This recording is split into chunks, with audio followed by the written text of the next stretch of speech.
NEET தேர்வை நீக்கக் கோரி ஒன்றிய அரசை வலியுறுத்தி தமிழ்நாடு தழுவிய அளவில் திராவிடர் கழக இளைஞரணி மாணவர் அணி சார்பில் 5 குழுக்களாக 5 முனைகளில் இருந்து இருசக்கர வாகன பரப்புரை பயணம் மேற்கொள்ளப்பட்டது.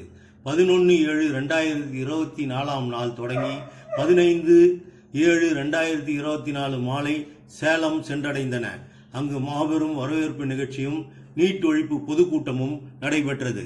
சென்னை முதல் சேலம் வரை பயணித்த 5ஆம் குழு சென்னை பெரியார் திடலில் தொடங்கி வைக்கப்பட்டது.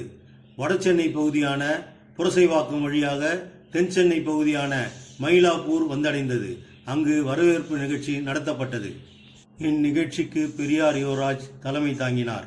விடுதலை சிறுத்தைகள் கட்சியை சேர்ந்த வழக்குரைஞர் சாரநாத், மயிலை சட்டமன்ற உறுப்பினர் மயிலை தா வேலு ஆகியோர் உரையாற்றினர். கல்வி கொடுத்தா தமிழ்நாட்டில் மாவட்டம் தோறும் 10,000 கட்டினா நம்ம பிள்ளை இன்னைக்கு மருத்துவக் கல்லூரியில் படிக்கலாம்ல. அதுலயும் நம்ம ஒடுக்கப்பட்ட பிள்ளைகளுக்கு, பிற்படுத்தப்பட்ட பிள்ளைகளுக்கு ஸ்காலர்ஷிப் கொடுக்கிறோம்ல, இலவசமா தங்கு விடுதி கொடுக்கிறோம்ல. இவ்வளவு தங்கு விடுதி கொடுத்து இவ்வளவு இலவசமா நீ கல்வி கொடுத்தா நான் எப்படி பொழப்ப பாக்குறது? கார்பரேட் கம்பெனிக்காரன் கொடுக்கிற நெருக்கடி, உயர் பணக்காரர்கள் எல்லாம் ஏழைகள் வீட்டு பிள்ளைகள் மருத்துவரானால் எங்க வீட்டு பிள்ளை எப்படியா படிக்கிறது அவன் கொடுக்கிற நெருக்கடி. ரிலையன்ஸ் அம்பானியோ அடானியோ இங்க என்ன எதுக்கு வந்திருக்கிறாங்க? நம்ம பொட்டி கடையை காலி பண்ணி அவன் சூப்பர் மார்க்கெட் வச்சிருக்கிற மாதிரி இன்னைக்கு கோச்சிங் சென்டர் எல்லாம் அவன் தொடங்கிட்டு இருக்கான். 10,000 கோடி ரூபாய் வணிகம். அதுதான் இன்றைக்கு நீட் என்கிற பெயரிலே நம்முடைய தலையிலே திணிக்கப்பட்டிருக்கிறது. இதை 2010ஆம் ஆண்டு கட்டாயமில்லைன்னு சொல்லி கொண்டு வந்த போதே திராவிடர் கழகம் எதிர்த்தது. திராவிட முன்னேற்ற கழகம் வழக்கு தொடுத்தது. கலைஞர் மிக கடுமையாக இன்றைக்கு எதிர்த்தார். பிறகு 2016 நண்பகல் 12 மணி அளவில் சைதாப்பேட்டை பகுதிக்கு வந்து சேர்ந்த பரப்புரை குழுவிற்கு கலைஞர் பொன்விழா வளைவு அருகில் வரவேற்பு நிகழ்ச்சி நடத்தப்பட்டது. இந்நிகழ்ச்சிக்கு மாவட்ட தலைவர் இரா வில்வநாதன் தலைமை தாங்கினார். மாவட்ட செயலாளர் சேரா பார்த்தசாரதி தொடக்க உரையாற்றினார்.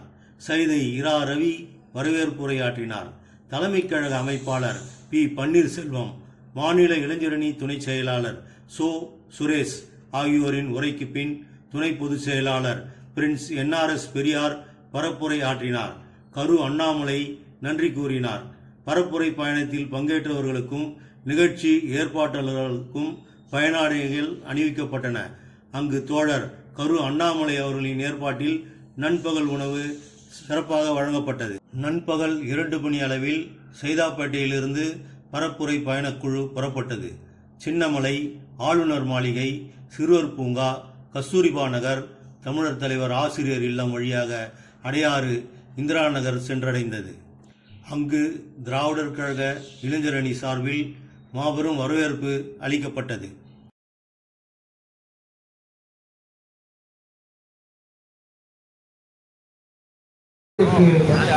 கழக மாவட்ட செயலாளர் தோழர் பார்த்தசாரதி அவர்கள் தொடக்க வருகிறார். அனைவருக்கும் வணக்கம். நீட் தேர்வு என்ற கொடிய தேர்வை ஒழிப்பதற்காக இன்று தமிழ்நாட்டின் 5 முனைகளிலிருந்து 5 குழுக்கள் புறப்பட்டிருக்கிறது. இங்கே இந்த குழு 5வது குழு சென்னையில் புறப்பட்டு சேலம் சென்றடைய உள்ளது. 15ஆம் தேதி சேலத்திலே மாபெரும் பொதுக்கூட்டம் நடைபெற உள்ளது. அங்கே தமிழர் தலைவர் ஆசிரியர் அவர்கள் சிறப்புரையாற்ற உள்ளார்கள். இந்த நீட் கொடுமை என்பது மிக மிக கொடுமையானது. +2 தேர்வு எழுதியும் அந்த தேர்வு இந்த மருத்துவக் கல்லூரிக்கு பயன்படாது என்று சொல்வது எவ்வளவு பெரிய மோசடி என்பதை அனைவரும் தெரிந்து கொள்ள வேண்டும்.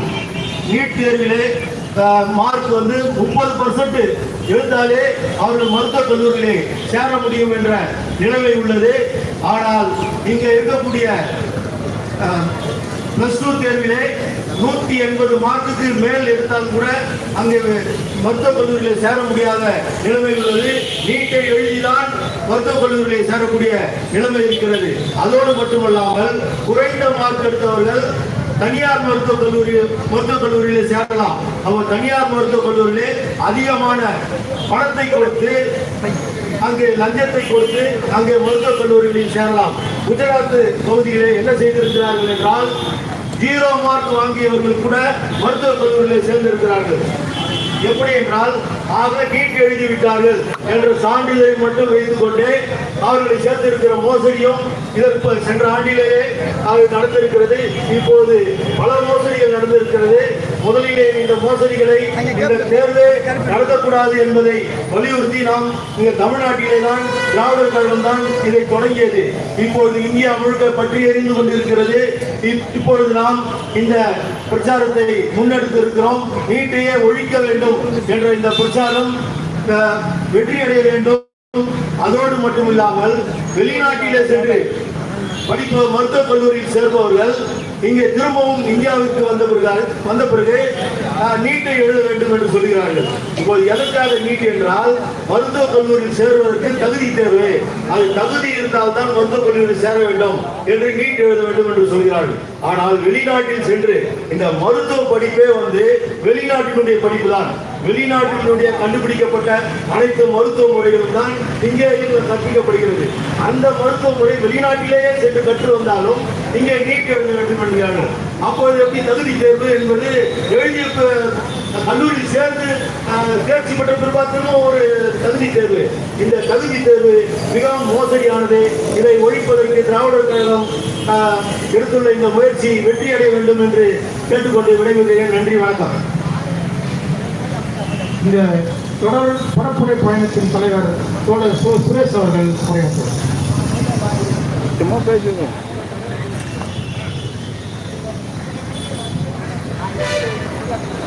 அன்பார்ந்த தோழர்களே, பகுதி வாழ் மக்களே, இந்த நீட் தேர்வை ரத்து செய்ய ஒன்றிய அரசை வலியுறுத்தி 15ஆம் தேதி சேலம்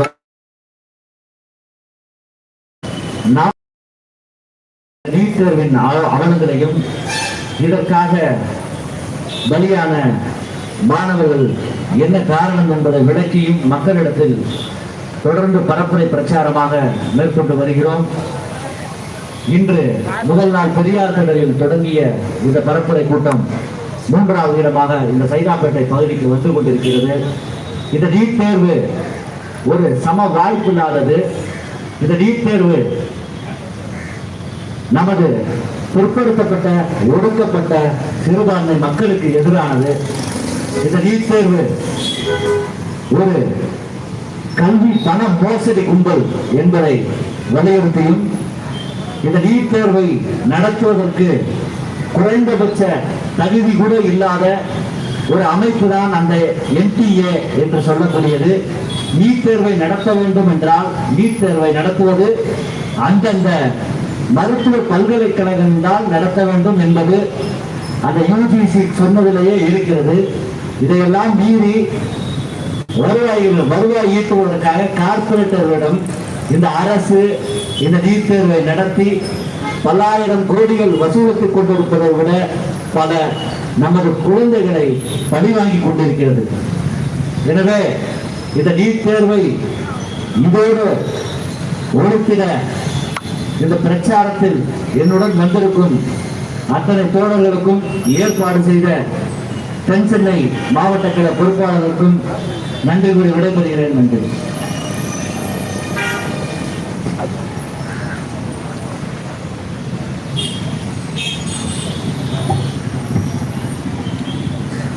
இதற்கு தலைமை கழக காப்பாளர் ஐயா பன்னீர்செல்வம் அவர்கள். அனைவருக்கும் வணக்கம். நீட்டை ஒழிக்க வேண்டும் என்கிற நோக்கோடு திராவிட கழகத்தினுடைய தலைவர் தமிழக ஆசிரியர்கள் ஆணையற்று இன்றைக்கு மாணவர் அணியின் சார்பிலும் திராவிட கழக இளைஞர் அணியின் சார்பிலும் தமிழகத்தின் 5 முனைகளிலிருந்து இந்த இருசக்கர வாகன பரப்புரை என்பது பயணமாக புறப்பட்டு நிறைவாக 15ஆம் தேதி சேலத்தில் ஒரு மாபெரும் மாநாடாக தமிழர் தலைவர்கள் தலைமையிலே நடைபெறவிருக்கிறது. அந்த வகையிலே சென்னையிலே புறப்பட்ட இந்த அணி உங்களது கைதை பகுதியை நோக்கி வந்திருக்கிறது. நமக்கு தெரியும், நீட் எதிர்ப்பை பற்றி தொடர்ந்து 4 ஆண்டுகளாக போராட்டங்களையும் ஆர்ப்பாட்டங்களையும் அது தொடர்பான கூட்டங்களையும் நடத்தி இருக்கிற மாநிலம் என்று சொன்னால் தமிழகம் தான்.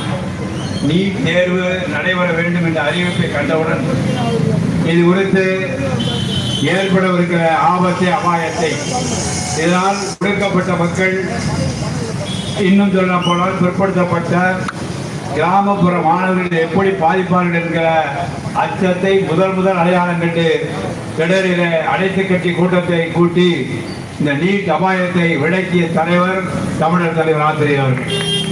அதை தொடர்ந்துதான் பல்வேறு இயக்கங்கள் இதை கையில் எடுத்து இன்றைக்கு தமிழகத்திலே பிஜேபியை தவிர அனைத்து இயக்கங்களும் இந்த நீட்டால் ஏற்படுகிற குளறுபடிகளை உணர்ந்து கொண்டிருக்கிறார்கள். அனிதா முதல் பல்வேறு வகையான நமது மாணவ செல்வங்களின் மருத்துவ கடமை பொசுக்குவதோடு உயிர்களையும் பறித்த ஒரு கொடூரமான திட்டம் இந்த நீட் திட்டம். இன்றைக்கு நீட்டிலே ஊழல் நடக்கிறது என்று சொல்கிறார்கள், நீட்டிலே அபாயம் நடந்திருக்கிறது, நீட்டிலே குளறுபடி நடந்திருக்கிறது, நீட்டிலே அநீதி நடந்திருக்கிறார்கள். ஆனால் முதல் நீட்டே அநீதி, நீட்டே தேவையில்லை என்று அடையாளப்படுத்திய இயக்கம் திராவிட கழகம். இன்றைக்கு இந்த இயக்கம் எடுத்திருக்கிற போராட்டங்கள் இந்தியா வடபுலங்களிலே இன்றைக்கு எதிரொலித்துக் கொண்டிருக்கிறது. இன்றைக்கு இந்தியாவில் உள்ள அனைத்து இயக்கங்களும் இது தேவையில்லை என்பதை உணர்கிறார்கள். நீட் தேவையில்லை என்கிற முழக்கம் தமிழகத்திலே தோன்றி இந்த முழக்கம் இன்றைக்கு வடபுலங்களிலே எல்லா பகுதியிலும் உழைக்கிறது என்று சொன்னால் இதனுடைய நியாயத்தை, இதனுடைய தேவையை இன்றைக்கு நாம் உணர்த்திக் கொண்டிருக்கிறோம். எனவேதான் இந்த பிரச்சாரம் என்பது நம் கல்வியை பறிக்க வேண்டும் என்பது அவருடைய திட்டம். பொதுவாகவே பார்ப்பனுடைய திட்டம் நமக்கு தெரியும், சூத்திரனுக்கு எதை கொடுத்தாலும் அறிவை கொடுக்காது என்பதுதான் அவருடைய அஜெண்டா. அதை நிறைவேற்றுவதற்கான வழி முன்னே நீ படிக்க கூடாது என்று ஒதுக்கி வைத்தான், நீ படிப்பதற்கு உனக்கு தகுதி இல்லைன்னு சொன்னா இப்ப நேரடியாக அப்படி சொல்லுவதற்கு வாய்ப்பு இல்லாத காரணத்தால இது ஒன்று தேர்வு முறைகளை நுழைவுத் தேர்வு என்ற பெயராலே நம்முடைய கல்விகளை பறிப்பதற்காக திட்டமிடுகிறார்கள். இந்த மண்ணில் உங்களுக்கு தெரியும் ஒரு வரலாறு, இதே மருத்துவ கல்லூரி ஒருத்தர் படிக்க வேண்டும் என்று சொன்னால் சமஸ்கிருதம் தெரிந்திருக்க வேண்டும் என்று சட்டம் எடுத்த மாநிலம் தான் அந்த மாநிலம். அதை போக்கி ஆட்சி, நீதி கட்சி ஆட்சி பணகராசர் அவர்களால் நீக்கினார். எனவே நாம் படிக்க கூடாது என்பதை அவர் அன்றைக்கு வரைக்கும் இன்றைக்கு வரைக்கும் இருக்கிறார்கள். ஆனால் திராவிட இயக்கத்தின் நோக்கமோ நாம் கல்வி கற்க வேண்டும் என்று ஒரே நோக்கம்தான். நமக்கு கல்வி வேண்டும் சொல்லிதான் நம்ம போராடுறோம், நம்ம கல்விக்காக தான் இந்த இயக்கமே உருவானோம். எனவே இன்றைக்கு மற்ற மாநிலங்களோட தமிழ்நாடு கல்வி நிலைகளை மேம்பட்டிருக்கிறது, இன்னைக்கு உயர்ந்து நிற்கிறோம் என்று சொன்னால் திராவிட இயக்கத்தின் உழைப்பு. எனவே அந்த உழைப்புக்கு கேடு செய்கிற வகையிலே, அதை தடுக்கிற வகையில் வருகிற இந்த நீட்டை முற்றும் முழுதுமாக ஒழித்தொழிப்போம். குலக்கல்வியை ஒழித்தோம், நுழைவுத் தேர்வை ஒழித்தோம், அந்த வகையிலே நீட்டையும் ஒழிப்போம். தமிழர் தலைவர் தலைமையில் அதற்கான பிரச்சார பணி தொடர்கிறோம். அறவழியிலே, மக்கள் மன்றங்களிலே, நீதிமன்றங்களிலே மட்டுமல்ல நீதிமன்றங்களுக்கும் செல்கிறோம். இதை முற்றுமுழுதாக நீட்டை ஒழித்தொழிப்போம் என்று கூறி இந்த பிரச்சார பயணம் வெல்லட்டும். இது செல்கிற நோக்கம் என்று சேலம் செல்கிற வரையிலே மக்களுக்கு இந்த கருத்தை எடுத்துச் செல்கிற இந்த குழுவிற்கு வாழ்த்துக்களை தெரிவித்து வாய்ப்புக்கு நன்றி கூறி விடைபெறுகிறேன். நன்றி, வணக்கம். நிறைவாக கழக துணை பொதுச் செயலாளர் பிரின்ஸ் என்ஆர்எஸ் பிஆர் அவர்கள் உரை நிறுத்துவார்.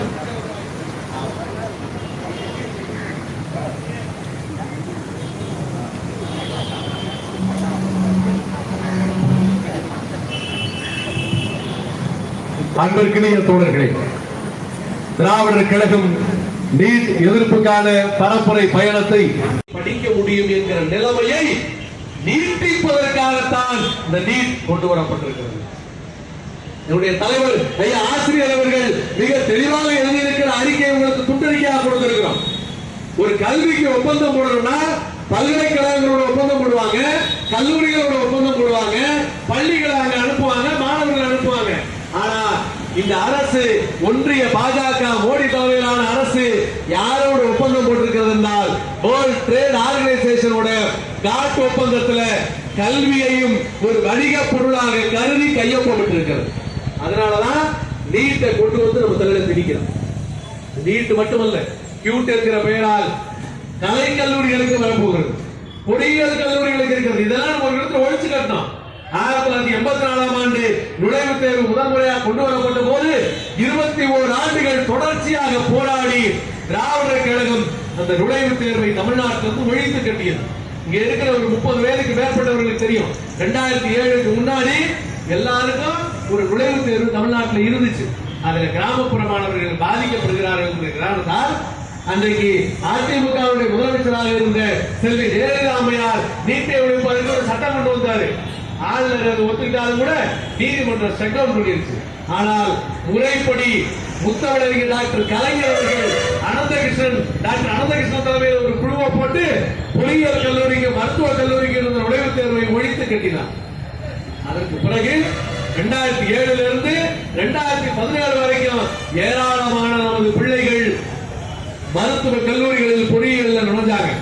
2017 நீட் கட்டாயமாக்கப்பட்டது. முதல் பலியாக நம்முடைய அரியலூர் அனிதா என்கிற சின்ன சிறுமியை நாம் இழந்தோம். உங்களுக்கு ஞாபகம் இருக்கும். அந்த பொண்ணு கம்மியா மார்க் எடுத்து அதனால செத்து போச்சா? கிடையாது. அதுக்காக தற்கொலை பண்ணிச்சா? கிடையாது. 1200க்கு 1176 மதிப்பெண், 100க்கு 98 விழுக்காடு பிளஸ் 2 அந்த பொண்ணு எடுத்த மார்க். அப்படி எடுத்த பொண்ணுக்கு மெடிக்கல் காலேஜில் சீட்டு கிடையாதுன்னு சொன்னாங்க. ஏன்னா நீங்க நீட் எழுதணும், அப்படின்னா தான் உங்களுக்கு சீட்டுன்னா. நீட் எழுதணும்னா சிபிஎஸ்இ படிச்சிருக்கணும், கோச்சிங் சென்டர்ல படிக்கணும். அந்த அனிதா யாரு? திருச்சியில் பாலக்கரை பேருந்து நிலையத்தில் மூட்டை தூக்குகிற ஒரு கூலி தொழிலாளியினுடைய மகள். அம்மா கிடையாது, 3 அண்ணன், அப்பா. இத்தனை பேருக்கு காலையில சமைச்சு வச்சுட்டு இந்த பொண்ணு சாப்பாடு கட்டிட்டு ஸ்கூலுக்கு போகும். போய் படிச்சுட்டு வந்து சாயந்தரம் திரும்ப அவங்களுக்கு எல்லாம் சாப்பாடு தயார் பண்ணி திரும்ப படிக்கும். இரவெல்லாம் கண்பிடித்து படித்து அந்த பொண்ணு 98% மார்க் எடுத்துச்சு. ஆனா நீட்னு ஒண்ணு கொண்டு வந்து பணம் கட்டி படிக்க முடியாத சூழலில் அந்த பெண்ணை நசுக்கி அந்த பெண் மருத்துவ கனவு தகர்ந்து போன நிலையில் தன்னையே வாய்த்துக் கொண்டு முதல் பலியாக நீட்டுக்கு எதிரான போர்க்குரலை தமிழ்நாடு முழுக்க கொந்தளிக்க வைக்கும்.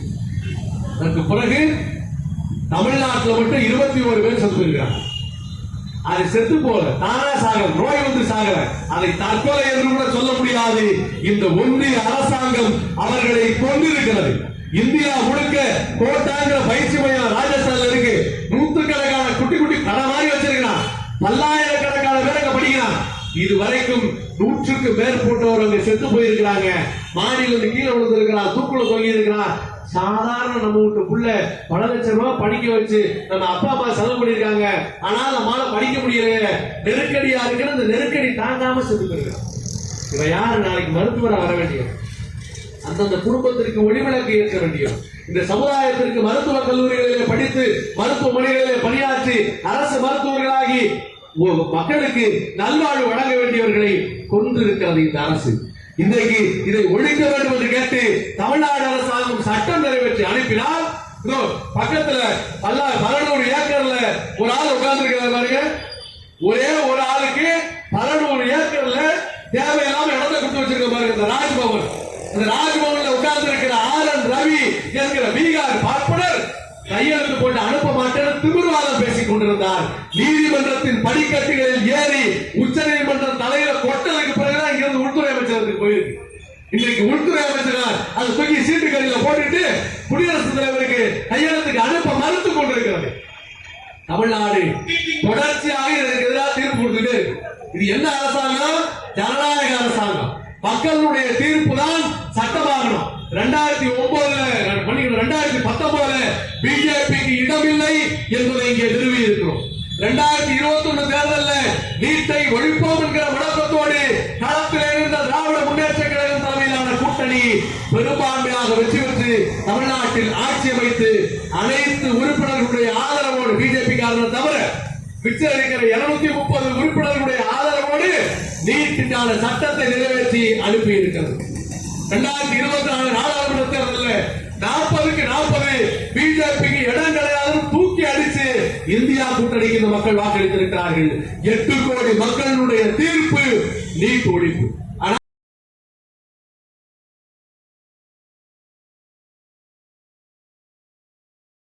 இந்திரா நகரில் நடைபெற்ற வரவேற்பு பரப்புரை கூட்டத்தில் இளைஞரணி செயலாளர் நா. மணிதுரை, மாநில இளைஞரணி துணை செயலாளர் மு. சண்முகப்பிரியன், இளைஞரணி தலைவர் துரை அருண், மாவட்ட தலைவர் இரா. வில்வநாதன், தலைமை கழக அமைப்பாளர் வி. பன்னீர்செல்வம், மாநில இளைஞரணி துணை செயலாளர் சோ. சுரேஷ் ஆகியோர் உரையாற்றியதற்கு பின் பிரின்ஸ் என்.ஆர்.எஸ். பெரியார் விளக்க உரை ஆற்றினார். அங்கிருந்து புறப்பட்டு தரமணி சென்றது. தரமணி தந்தை பெரியார் நகர் பேருந்து நிறுத்தம் அருகில் கழகக்கொடி ஏற்றி வைக்கப்பட்டது. தரமணி தோழர் ராஜு அவர்களின் ஏற்பாட்டில் தேநீர் இடைவேளைக்கு பின் சோழிங்கநல்லூர் மாவட்டம் வேளச்சேரி விஜயநகரம் சென்றடைந்தது. சோழிங்கநல்லூர் மாவட்ட தலைவர் வே. பாண்டு, பொதுக்குழு உறுப்பினர் நீலாங்கரை ஆர்.டி. வீரபத்ரன் ஆகியோர் வரவேற்றனர். அங்கிருந்து மடிப்பாக்கம் பல்லாவரம் வழியாக நிச்சயம் எங்க தலையில கட்டுவீங்க, அதுக்காக நாங்க இதை எதிர்க்கிறோம் என்று தெளிவாக சொன்னார்கள். அவர் சொன்னதை போலவே, எச்சரித்ததை போலவே அடுத்த 6 ஆண்டு காலத்தில் உச்சநீதிமன்றத்தை சாக்காக கொண்டு ஒன்றிய பாஜக மோடி அரசு நம்முடைய தலையில நீட்டை கட்டிட்டாங்க. சரி, இது ஒரு தேர்வு தானுங்க. இந்த தேர்வுல என்னங்க உங்களுக்கு பிரச்சனை? பிள்ளைகளால படிக்க முடியாதா, எழுத முடியாதா என்று பல பேர் கேட்பாங்க. சில பேர் கேட்பான், சில பேர் போர்டை பிடிக்கிட்டு போயிருவான். ஏன்னா பதில் சொல்ல வக்கீல் நம்ம கேட்கிற கேள்விக்கு பதில் சொல்ல தெரியும். இத்தனை தேர்வுகள் 12 ஆண்டுகள் படித்திருக்கிறார்கள் பிள்ளைகள். 12 வருடம் படிச்ச பாட புத்தகத்திலிருந்து கேள்வி கேட்காம நீ எதுக்கு புதுசா ஒரு பாடத்திலிருந்து கேள்வி கேட்டா அதுக்கு அவனுக்கு பதில் தெரியாது. 12 ஆண்டுகள் படிப்பில் பொது தேர்வுகளை 10ஆம் வகுப்புல எழுதுறோம், 11ஆம் வகுப்புல எழுதுறோம், 12ஆம் வகுப்புல எழுதுறோம். மாநிலம் முழுக்க தேர்வுகளை நடத்தி யார் எங்க பேப்பர் திருத்துறோம் தெரியாத அளவுக்கு தான் மாநிலத்தில் பேப்பர் திருத்துறாங்க. ஆனாலும் +2 மார்க் அடிப்படையில் மருத்துவக் கல்லூரிக்கு இடம் கொடுக்க கூடாதுன்னு சொல்றாங்க. அது என்னங்க, 1 மார்க்கு கூடாது, இன்னொரு மார்க்கு கூடனா நீட்டு எந்த வகையில மேல? அதுக்கு அவங்க தரக்கூடிய விளக்கம் தோழர்களே, இந்தியா முழுக்க நாங்க ஒன்னா கணக்குல வச்சிருக்கிறோம். நீட்ல இருந்து எடுக்கலாம். தமிழ்நாட்டில் மருத்துவக் கல்லூரியை கட்டினது யாரு? தமிழ்நாட்டு மக்களுடைய வரிப்பணத்தில் கட்டப்பட்ட மருத்துவக் கல்லூரி. மருத்துவக் கல்லூரியை கட்டுவதற்கும் அதை நிர்வகிப்பதற்கும் அதில் யாரை சேர்க்கணும், எப்படி சேர்க்கணும் என்கிற உரிமையை புரட்சியாளர் பாபா சாஹேப் அம்பேத்கர் வகுத்திருக்கிற இந்திய அரசியலமைப்பு சட்டத்தின் பிரிவு மிக தெளிவாக வரையறுக்கிறது. ஒத்திசைவு பட்டியல்ல பல்கலைக்கழகம் 25வது இடத்துல இருக்கு. அதுல மாணவர் சேர்க்கையை நிர்ணயிக்கக்கூடிய உரிமை மாநில அரசுக்கு இருக்கிறது. அப்படி இருக்கக்கூடிய உரிமையை பறித்து நீட் தேர்வு எழுதினாதான் கொண்டு வரலாங்கிறான். சரி, நீட் தேர்வுல அப்படி என்ன ஸ்பெஷாலிட்டி? தமிழ்நாடு மாநில பாடத்திட்டத்தில் படிச்சா மட்டும் பத்தாது. சிபிஎஸ்இ படிக்கலாமா? சிபிஎஸ்இ படிச்சாலும் பத்தாது. இன்டர்நேஷனல் சிலபஸ் ஐசிஎஸ்இ படிக்கலாமா? ஐசிஎஸ்இ படிச்சாலும் பத்தாது. ஸ்கூல்ல நீ படிக்கிற படிப்பு பத்தாது. அப்ப எங்கயா படிக்கணும்? கோச்சிங் சென்டர்ல போய் படி. கோச்சிங் சென்டர்ல சும்மாவா கத்து கொடுக்கறா? ஒரு முறை தேர்வு எழுதுவதற்கு குறைந்தபட்சம் 1.5 லட்சத்திலிருந்து 2 லட்சம் படிக்கிறதுக்கு பணம் கட்டுறாங்க. 3 ஆண்டுகள் 4 ஆண்டுகள் நம்முடைய பிள்ளைகள் குறைந்தபட்சம் அந்த நுழைவுத் தேர்வுக்காக படிக்கிறாங்க. இவ்வளவு பணம் கட்டி படிக்க வச்சு சோறு போட்டு வளர்க்கிறதுக்கு நமக்கு வாய்ப்பு இருக்குமா? நீங்க யோசிச்சு பார்க்கணும். எனக்கு முன்னால் பேசின திராவிட முன்னேற்ற கழகத்தினுடைய தோழர் சொன்னாரு, இந்த வேளச்சேரி ஒரு 20 ஆண்டுகளுக்கு முன்னாடி இதனுடைய நிலைமை என்ன, இந்த இடம் எப்படி இருந்துச்சு? இந்த ஊர்ல சொந்த ஊரா இருக்கிறவங்களுக்கு தெரியும். காடுபாடு இருந்திருக்கு ஒரு கிராமம். ஆனா இன்னைக்கு தகவல் தொழில்நுட்ப பொறியியல் வளர்ச்சியின் காரணமாக இவ்வளவு பெரிய வளர்ச்சியை இந்த வேளச்சேரியிலிருந்து ஈசிஆர் ரோடு, ஓஎம்ஆர் ரோடு எல்லாம் அவ்வளவு சந்திச்சிருக்க. அவ்வளவு பிள்ளைகள் தமிழ்நாட்டிலே இருந்து பொறியாளர்களாகி இருக்கிறார்கள். எதன் காரணமாக? 2007ஆம் ஆண்டு நுழைவுத் தேர்வு நீக்கப்பட்டது. தமிழ்நாட்டில் அவ்வளவு பொறியியல் கல்லூரிகள் இருக்கின்றன. அரசு பல்கலைக்கழகங்கள், அரசு கல்லூரிகள், அரசு கல்வி நிலையங்கள், அரசு மருத்துவக் கல்லூரி, அத்தனை இடங்களிலும் கல்வி நிலையங்களில் இலவச கல்வி. அதிகபட்ச மருத்துவக் கல்லூரியில் ஒரு வருஷத்துக்கு 10,000 ரூபாய் கொடுத்து படிக்கலாம். எல்கேஜி சீட்டு கூட 10,000 ரூபாய் மாசத்துக்கு கட்டிட்டு இருக்கிறான். ஆனா அரசு ஒரு ஆண்டுக்கு மருத்துவக் கல்லூரியை 10,000 ரூபாய்க்கு கொடுக்குது. அந்த 10,000 ரூபாயையும் பிற்படுத்தப்பட்ட தாழ்த்தப்பட்ட சமூகத்திலே பிறந்திருக்கிற நம்முடைய பிள்ளைகளுக்கு ஊக்கத்தொகையாக திரும்பி கொடுக்கிறது. அந்த பிள்ளைங்க தங்கி படிப்பதற்கு கல்லூரியில் ஹாஸ்டல் கட்டி கொடுத்திருக்கு. அரசு மருத்துவமனைகளில் பயில்வதற்கு மருத்துவக் கல்லூரி மாவட்டந்தோறும் இருக்கு. மாவட்டந்தோறும் அரசு மருத்துவமனை இருக்கு. இவ்வளவு வாய்ப்பு வசதியை தமிழ்நாடு மட்டும்தான் தந்திருக்கிறது. அவ்வளவு பொறியியல் கல்லூரிகள் தமிழ்நாட்டில் தான் இருக்கின்றன. அதனாலதான் இவ்வளவு பெரிய வளர்ச்சியை இந்த பகுதியை சந்திச்சிருக்கு. அப்ப கண்ணுக்கு முன்னாடி நாம் சந்தித்திருக்கிற வளர்ச்சியை ஒழித்து கட்டிவிட்டு நம்முடைய பிள்ளைகள் படிக்க முடியாத நிலைமையை ஏற்படுத்த வேண்டும் என்பதற்காகத்தான் இவ்வளவு நுழைவுத் தேர்வு. ஏன்னா மெடிக்கல் காலேஜில் போறவங்க படிக்கிறதுக்கு மட்டும் இந்த நீட்டுங்கிற நுழைவுத் தேர்வு இல்ல. நாளைக்கு கலைக்கல்லூரி ஆர்ட்ஸ் காலேஜுக்கு போகணும்னாலும் கியூட்னு ஒரு எக்ஸாம் கொண்டு வருவாங்கிறான். ஜேஇஇ இன்ஜினியரிங் போகணும்னா ஜேஇஇ எழுதணுங்கிறான். இவ்வளவு எழுதுனா இதுக்கு படிக்கிறதுக்கு கோச்சிங் சென்டர் போகணும். இவ்வளவு எக்ஸாமுக்கும் தனித்தனியா கோச்சிங் சென்டர். இப்ப இந்த பகுதியில் இருக்கிறவங்க தனியார் பள்ளிகள்ல படிக்க வைப்பீங்க, அரசு பள்ளிகளை கூட விடுங்க, தனியார் பள்ளிகள்ல படிக்க வைக்கிறீங்க. தனியார் பள்ளியில படிக்க வைக்கும் போது ஒவ்வொரு ஆண்டுக்கும் கல்வி கட்டணம் சில லட்சங்கள்ல கட்டுறீங்க. இப்ப என்ன பண்றா, 8ஆம் வகுப்பு 9ஆம் வகுப்புல இருந்து நீட்டுக்கு கோச்சிங், ஜேஇக்கு கோச்சிங், உங்க புள்ள ஐஐடில படிக்கணுமா, உங்க புள்ள மெடிக்கல் காலேஜ்ல படிக்கணுமா, இந்த கோச்சிங் சென்டர்ல சேருங்கன்றான்.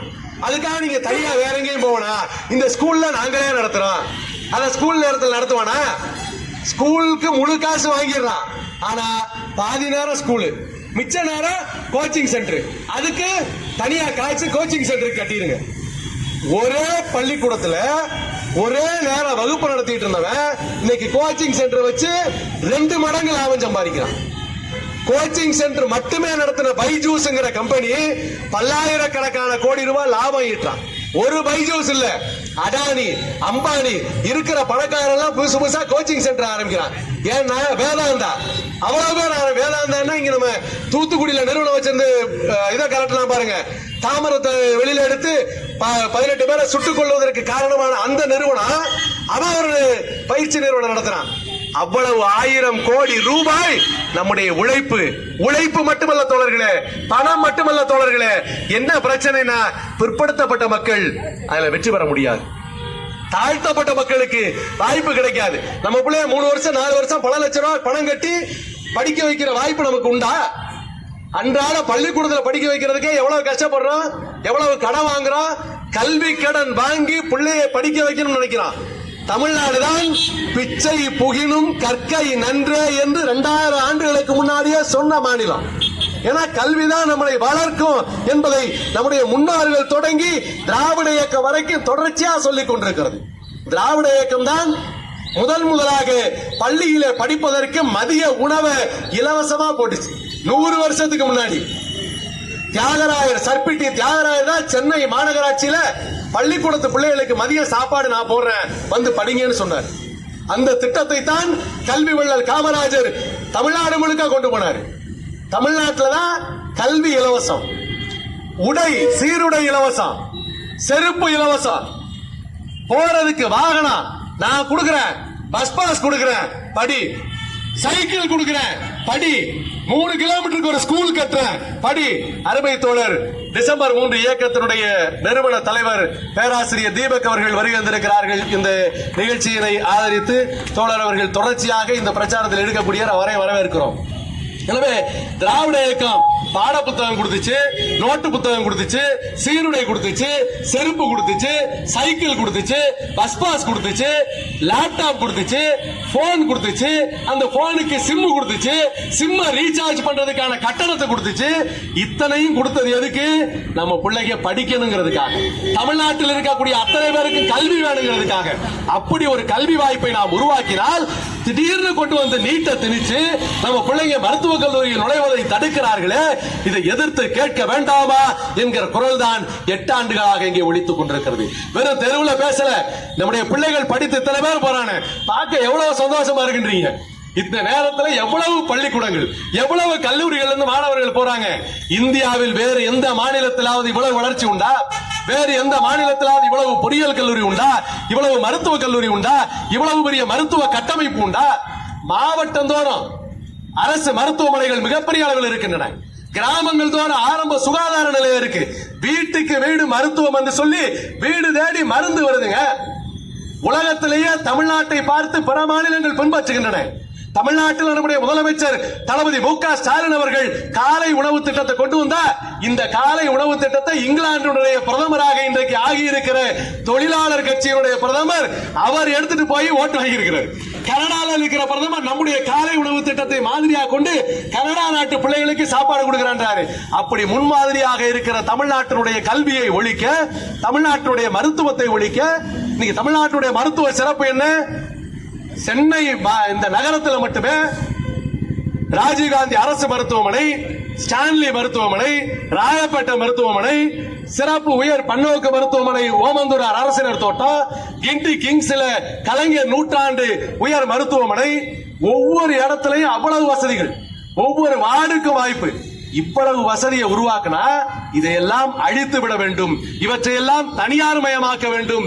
மருத்துவமும் கல்வியும் தனியார் வசத்துல போனுச்சுன்னா அப்பதான் கார்ப்பரேட்டுகள் கொழிக்க முடியும், பார்ப்பனர்கள் கொழிக்க முடியும், ஒடுக்கப்பட்ட மக்கள் பிற்படுத்தப்பட்ட மக்களின் கல்வி வளர்ச்சியை தடுக்க முடியுங்கிறதுக்காக தான் இந்த நீட் மாதிரியான தேர்வு.